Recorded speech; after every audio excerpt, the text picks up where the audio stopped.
আলহামদুলিল্লাহি ওয়াহদা ওয়াসসালাতু ওয়াসসালামু আলা মান লা নাবিয়্যা বা'দা ওয়া আলা আলিহি ওয়া সাহবিহি ওয়া মাওয়ালা। আলহামদুলিল্লাহ, সালাতুল জুমুআর পরে আল্লাহ রাব্বুল আলামিন আমাদেরকে অল্প সময়ের জন্য বসার তৌফিক দিয়েছেন এই জিকিরের মাজলিসে। আল্লাহ পাকের শুকর আদায় করি আলহামদুলিল্লাহ। সম্মানিত ভাই ও বোনেরা, তো সংক্ষিপ্ত সময়ে আমরা যে বিষয়টির উপরে কিছু কথা বলার চেষ্টা করব, বিষয়টি ঈমানের সাথে সম্পৃক্ত বিষয়। প্রথম কথা হলো, আমাদেরকে ঈমান এবং ইসলাম সম্পর্কে অবশ্যই এলেম শিখতে হবে। ঈমান এবং এলমের উপরে, ঈমান এবং ইসলামের উপরে এলেম শিক্ষা এটা ফরজে আইন, এটা আমাদের সকলের উপরে ফরজ। যিনি লেখাপড়া জানেন তার উপরেও যেমন ফরজ, যিনি লেখাপড়া জানেন না তার উপরেও এলেম শিক্ষা ফরজ। কিয়ামতের ময়দানে যে 5টি প্রশ্ন হবে, সেখানে 3 নম্বর প্রশ্নটি হলো ওয়ান এলমিহি ফিমা আমিলা বিহি। তো এটা শিক্ষিত লোককে যেমন জিজ্ঞাসা করা হবে, অশিক্ষিত লোককেও কিন্তু এটা জিজ্ঞাসা করা হবে। কেউ এই কথা বলার ওজন নাই যে আমি তো লেখাপড়া জানতাম না, আমি তো কিছু জানতাম না, এই জবাব দিলে আল্লাহ সুবহানাহু ওয়া তাআলার কাছে গ্রহণযোগ্য হবে না। তাহলে এলেম সবার জন্য ফরজে আইন। কোন এলেম? সেই এলেমটা হলো ঈমানের এলেম। ঈমানের এলেমটা সবাইকে শিখতে হবে। সূরা মুহাম্মদের 19 নম্বর আয়াতে কারিমায় আল্লাহ সুবহানাহু ওয়া তাআলা বলছেন, ফা'লাম আন্নাহু লা ইলাহা ইল্লাল্লাহ। ফা'লাম মানে তোমরা এলেম শিখো। ফা'লাম তোমরা এলেম শিখো, জানো, বুঝো, শিখো। কি শিখবা? আন্নাহু লা ইলাহা ইল্লাল্লাহ, যে আল্লাহ ছাড়া সত্য আর কোনো মাবুদ নাই। এই লা ইলাহা ইল্লাল্লাহর এলেম শিখো, অর্থাৎ ঈমানের এলেম শিখো। আর ঈমানের এলেম যাদের কাছে আছে এদেরকেই বলা হয় ওলামা। আল্লাহ সুবহানাহু ওয়া তাআলা কোরআনের ভাষায় ওলামা বলছেন তাদেরকে, যারা এই লা ইলাহা ইল্লাল্লাহর এলেম আছে, মানে কামেল পাস করছেন, দাওরা পাস করছেন, মুফতি পাস করছেন, অনেক পাস করছেন, এদেরকে আল্লাহ রাব্বুল আলামিন কোরআনে কারিমে ওলামা বলেন নাই। কিন্তু ওলামা বলছেন কাদেরকে? ইন্নামা ইয়াখশাল্লাহা মিন ইবাদিহিল উলামা, মানে তার বান্দাদের মধ্য থেকে যারা আল্লাহকে ভয় করে, ইয়াখশাল্লাহ, যাদের ভিতরে খাশিয়াতুল্লাহ আছে, তারাই হলো ওলামা। মানে ওলামা মানে তিনি আল্লাহ সম্পর্কে এমন এলেম শিখছেন, আল্লাহ সম্পর্কে এমনভাবে জানছেন যে জানার কারণে তিনি আল্লাহকে ভয় করেন। ভয়টা কয়েক রকমের ভয় আছে। আরবিতে খাউফ মানীয় ভয়, খাসিয়া মানীয় ভয়, তাকওয়া মানীয় ভয়। তো খাসিয়াতুল্লাহ যেটি, এটা হলো আল্লাহ রাব্বুল আলামিন যে আমার উপরে মহা ক্ষমতাবান, আল্লাহ আমাকে শাস্তি দিতে পারেন, এটা নিশ্চিত রূপে জেনে যে ভয় করা, এটার নাম খাসিয়াতুল্লাহ। আর খাউফ হলো যাকে আমি ভয় করতেছি সে কি আমার ক্ষতি করতে পারবে কি পারবে না আমি জানি না, কিন্তু আমার কাছে ভয় লাগতেছে, এটা কিন্তু ভয়। যেমন ধরেন জাদু, মুসা আলাইহিস সালাম দেখতেছেন যে জাদুকরেরা জাদু ছেড়ে দিছে, লাফালাফি করতেছে। মুসা আলাইহিস সালাম ভয় পেয়ে গেছেন, কিন্তু মুসা আলাইহিস সালাম নিশ্চিত না জাদুগুলো তাকে ক্ষতি করতে পারবেন কি পারবেন না। এটাকে আল্লাহ পাক বলেন খাফা, এটা খাউফ। কিন্তু খাসিয়াতুল্লাহ কোনটা? খাসিয়াতুল্লাহ হলো নিশ্চিত আমি জানি যে আমার উপরে তিনি মহা ক্ষমতাবান, আমার উপকারও একমাত্র তিনি করতে পারেন, ক্ষতিও তিনি করতে পারেন, এটার নাম খাসিয়াতুল্লাহ। আর খাউফের বিনিময়ে জান্নাত আল্লাহ বলেন নাই, কিন্তু খাসিয়াতুল্লাহর বিনিময়ে জান্নাত। সূরা আল বাইয়িনার শেষ আয়াতে দেখবেন আল্লাহ পাক জান্নাতের কথা বলছেন, যে জাযাউহুম ইনদা রাব্বিহিম জান্নাতু আদনিন তাজরি মিন তাহতিহাল আনহারু খালিদিনা ফিহা আবাদা রাদিয়াল্লাহু আনহুম ওয়া রাদু আন যালিকা লিমান খাশিয়া রাব্বাহ। যালিকা লিমান খাশিয়া রাব্বাহ, জান্নাতটা শুধু তাদের জন্য যারা তাদের রবের খাশিয়া আছে, যাদের মধ্যে খাশিয়াতুল্লাহ আছে। তা খাশিয়াতুল্লাহ যারা, তাদেরকে আল্লাহ বলছেন ওলামা। আর এই খাশিয়াতুল্লাহ কিসের মাধ্যমে তৈরি হয়? এলমের মাধ্যমে। মানে আল্লাহর ব্যাপারে এলেম লাগবে। প্রথম কথা হলো আল্লাহ রাব্বুল আলামিনের ব্যাপারে, ঈমানের ব্যাপারে এলেম শিখা লাগবে। তা আমাদের বাংলাদেশের সবচেয়ে বড় অভাব যেটা, আমলের এলেম আছে, ঈমানের এলেম নেই। আমলের এলেম অভাব নাই, আমলের এলেম মোটামুটি বাংলাদেশে ব্যাপক আকারে আছে, কিন্তু ঈমানের এলেম নেই। ইমানের এলেম না থাকার কারণে শিরিক বেদাত বিস্তার লাভ করছে। ইমানের এলেম থাকলে শিরিক বেদাত বিস্তার লাভ করার কোনো সুযোগ ছিল না। এখন কথা হলো ইমানের এলেমটা কি, ইমানের এলেমটা কেমনে শিখবো, ইমানের এলেমটা কি জিনিস। ইমানের এলেম শিখতে হলে আমি সব জায়গায় পরামর্শ দিয়ে থাকি যে আহলুল এলেমেরা কিছু জিনিসের এলেমকে ইমানের এলেম বলছেন, যে এই এলেমগুলো শিক্ষা লাগবেই একজন মানুষের। এইরকম গুরুত্বপূর্ণ 12টা জিনিস আছে, এগুলো মনে রাখবেন ভালো করে। 1 নম্বরে উসুলে সালাসা শিখতে হবে। ইমানের 3টা মূলনীতি উসুল শিখতে হবে 1 নম্বরে। 2 নম্বরে ইমানের আরকান শিখতে হবে। ইমানের আরকান মানে ইমানের রোকন কয়টা, এই রোকনগুলো সম্পর্কে জ্ঞান থাকতে হবে। আবার ইমানের আহকাম শিখতে হবে। 3 নম্বরে ইমানের আহকাম শিখতে হবে। আহকাম মানে আমরা বলি যে নামাজের আরকান আহকাম এত ফরজ। আরকান মানে ভিতরের গুলো, আহকাম মানে বাহিরের গুলো। ইমানেরও ভিতরের আরকান আছে 6টা, বাহিরের আহকাম আছে 8টা।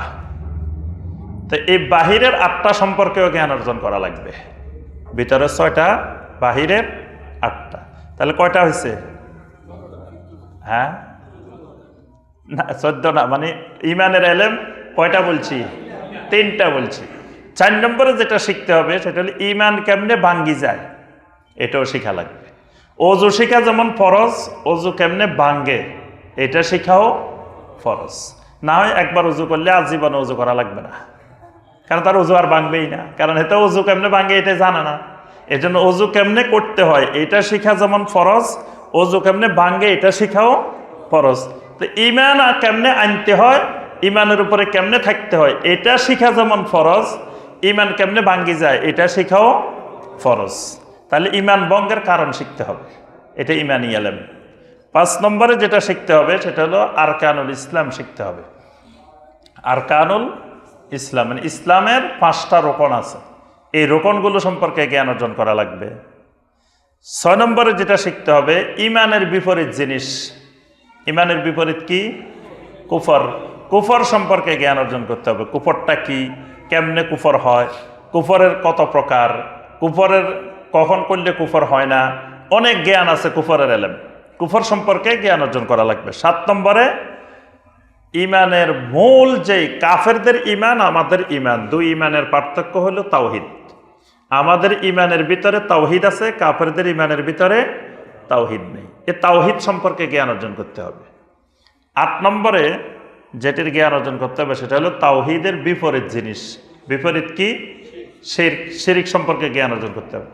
9 নম্বরে যেটার জ্ঞান অর্জন করতে হবে সেটা হলো সুন্নত সম্পর্কে জ্ঞান অর্জন করতে হবে, কারণ আমার জীবনটা চালাতে হবে সুন্নতের উপরে। তো সুন্নত সম্পর্কে যদি এলেম না থাকে তো কেমনে চালাম? এই জন্য সুন্নতের উপরে এলেম শিখা ফরজ। 10 নম্বরে যেটা সেটা হলো সুন্নতের বিপরীত বেদাত। বেদাত সম্পর্কে জ্ঞান অর্জন করতে হবে। 11 নম্বরে যেটা জানতে হবে আল্লাহ রাব্বুল আলামিন আমাকে আপনাকে সৃষ্টি করেছেন কিসের জন্য? ইবাদতের জন্য। তা আমার মূল কাজ হলো ইবাদত। ইবাদত সম্পর্কে আমার এলেম নেই, ইবাদত কি সেটাই বুঝি না, তা ইবাদত করবো কেমনে? আমাকে নিয়োগ দেওয়া হয়েছে যে তুমি ধান কাটবা, তোমার ডেলি এত টাকা বেতন দেবো, কাজ হলো ধান কাটার। তা আমি কি করছি, যেহেতু ধান কাটাই আমার কাজ, তো মাঠে যাই একাধারে ধান সব কাটা শুরু করে দিছি। তাহলে সব ধান এভাবে কাটলে হবে? আগে আমার কাজ মালিকের কাছে বলতে হবে আপনার জমিন কোনটা দেখাই দেন। মালিকের জমিন চিনতে হবে না, ওই জমিনে না আপনি ধান কাটবেন, আরেকজনের জমিনে যা কাটা শুরু করে দিয়েছেন যে আমার কাজ ধান কাটা, আমি ধান কাটতেছি। ধান কাটলে তো হবে না, আপনার ধান কাটার আগে অনেকগুলো কাজ আছে। আপনার মালিকের জমিন কোনটা, জমিনটা চিনতে হইব। তারপর ধান কি নিচে দিয়ে কাটবেন না উপরে দিয়ে খালি ছড়াটা কাটবেন, কদ্দুর কাটবেন এটা জানা লাগতো না। অনেক সময় দেখা যায় খালি ছড়াটা কেটে নিয়ে আসে, অনেক সময় মাঝখান দিয়ে আনে, অনেকদিন নিচে দিয়ে আনে। আপনি কোন বরাবর কাটবেন এটা শিখতে হবে, এটা বুঝতে হবে আগে।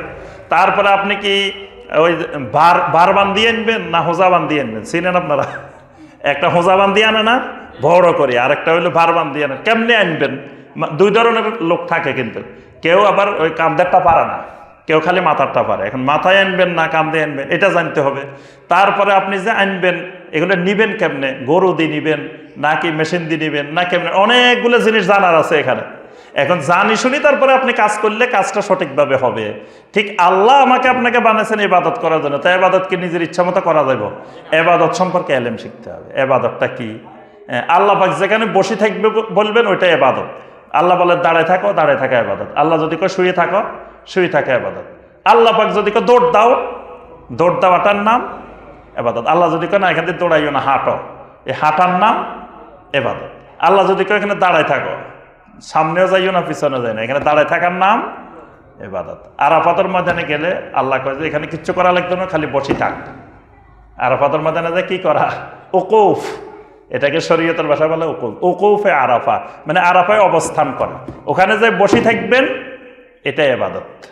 মুজদালিফায় আসছেন, আল্লাহ কয় তুই সারাদিন এত পরিশ্রম করছো, আবার ঘুমা, এখানে শুয়ে থাক, লম্বা ওই ময়দানের মধ্যে কাপড় একটা বিছায় শুয়ে থাক। এই শুয়ে থাকাটার নাম ইবাদত। সাফা মারোয়া সাই করতেছেন, আল্লাহ পাক বলছেন এখান দিয়ে দৌড় দাও, যেখান দিয়ে চিহ্ন দেওয়া আছে এখান দিয়ে কি করো? দৌড় দাও। এই দৌড়ানোটার নাম ইবাদত। আল্লাহর ঘরে চারের পাশে আল্লাহ বলতেছেন হাঁটো এখান দিয়ে, এই হাঁটাটার নাম তাওয়াফটা ইবাদত। যেখানে আল্লাহ পাক যেমনে যা করতে বলবেন, যেখানে যা থেকে দূরে থাকতে বলবেন, এটার নাম এই জন্য ইবাদতের ইলম লাগবে। ইবাদতের বিপরীত আরেকটা জিনিস আছে, তাগুত। প্রত্যেক নবীরা দাওয়াত দিতেন, ওয়ালাকাদ বাআসনা ফি কুল্লি উম্মাতির রাসূলান আনি ইবুদুল্লাহা ওয়াজতানিবুত তাগুত। তো সুতরাং আমি ইবাদত শিখলাম, তাগুত চিনলাম না, তাগুতের জ্ঞান নাই। তো দেখা যাবে নিজে হয় তাগুত হয়ে বসে রয়েছে, অথবা তাগুতের পূজারি হয়ে বসে রয়েছে, তাগুতের সাথে দূরত্ব রাখার কথা, অথচ তাগুতের সাথে বন্ধু হয়ে বসে রয়েছে, কারণ ইলম নাই। এই জন্য তাগুত সম্পর্কে ইলম শিখতে হবে। তাহলে এই 12টা জিনিসের কি লাগবে? ইলম লাগবে। এগুলারে বলা হয় ইমানের ইলম। তো প্রথম যে ইলমটা লাগবে, এই যে ইমানের 3 মূলনীতি, উসুলে সালাসা, এটাকে আরবিতে বলে উসুলে সালাসা। এই বিষয়ে অনেক আহলুল ইলম কিতাব লিখছেন। উসুলে সালাসা কোনটা? আমাকে আপনাকে কবরে যাওয়ার পরে একটা পরীক্ষা নেওয়া হবে, সেই পরীক্ষায় প্রশ্ন হবে কয়টা? 3টা। ওই 3টা প্রশ্নই আমার ইমানের 3টা উসুল। কারণ আপনি যেই ক্লাসে পড়েন, তো যেই সিলেবাসে পরীক্ষা হবে, ওই সিলেবাসে পড়াটাই তো আপনার কাজ। পরীক্ষা হইব এক সিলেবাসে, আপনি পড়তেছেন আরেক সিলেবাসে, তাহলে আর পাশ করার সম্ভাবনা নাই। যেটা আমার পরীক্ষা, কবরে গেলেই প্রথম আমার যে পরীক্ষা, এই পরীক্ষা পাশ করলে 100 ভাগ পাস, ফেল করলে একেবারে সর্বনাশ, একেবারেই ফেল। তাহলে পরীক্ষা যেই কেন্দ্রিক, আমার দুনিয়াতে পড়াশোনা হবে, কাজকর্ম হবে ওই কেন্দ্রিক। তাহলে ওখানে প্রশ্ন যেহেতু 3টা, ওই 3টাই আমার ইমানের 3টা উসুল। 1 নম্বর উসুল হলো মারিফাতুল আবদে রব্বাহু।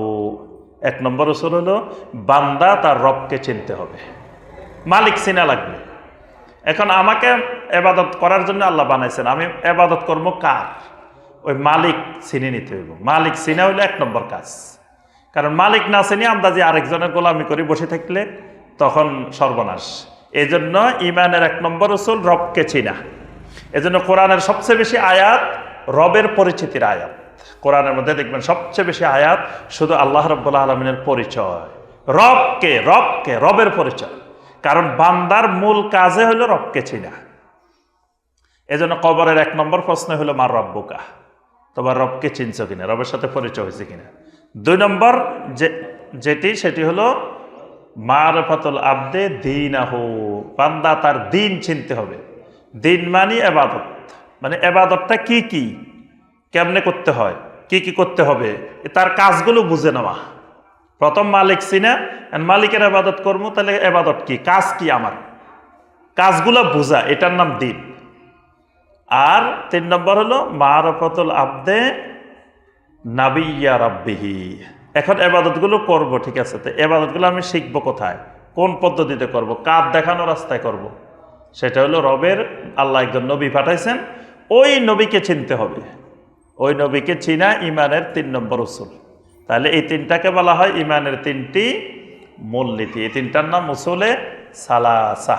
এই ইমানের 3 মূলনীতি হলো সংক্ষিপ্ত কথা। এই 3টা জিনিস আমার এই বইতে সংক্ষেপে আলোচনা আছে, কিন্তু আমাদের দেখবেন আহলুল ইলমেরা বিশাল বিশাল কিতাব লিখছেন এই বিষয়ের উপরে।